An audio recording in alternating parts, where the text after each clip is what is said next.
पनीरची भाजी खाऊन तुम्हाला बोर झाली असेल तर तुम्ही नक्की एकदा पनीर भुर्जी ट्राय करा. तुम्ही जर एकदा ही पनीर भुर्जी बनवून खाल्ली तर तुम्ही नेहमी हीच बनवणार. भाजीला तुम्ही विसरून जाल, कारण की एकतर ही बनवायला पण सोपी आणि खायलाही चवदार असते. तर चला सुरू करूया.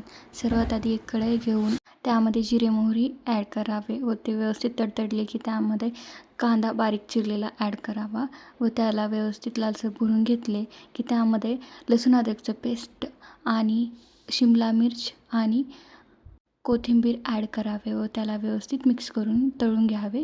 त्यामध्ये तुम्हाला जर टमॅटो आवडत असेल तर ते पण ॲड करू शकता. नंतर त्यामध्ये हळदी आणि लाल मिरची ॲड करावे.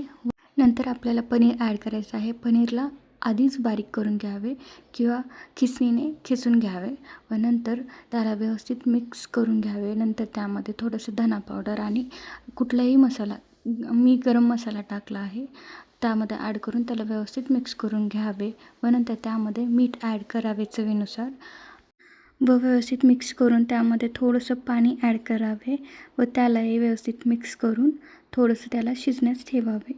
नंतर त्यावरती थोडीशी कोथिंबीर ॲड करावे व त्यालाही मिक्स करावे. जर तुम्ही माझ्या रेसिपीज बघत असाल तर तुम्हा सर्वांना माहिती आहे की मला कोथिंबीर किती आवडते, त्यामुळे मी जास्त कोथिंबीर यूज करत असते.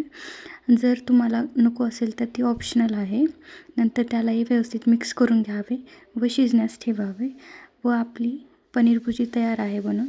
अशाच हेल्दी रेसिपी बघण्यासाठी माझ्या चॅनलला सबस्क्राईब करा.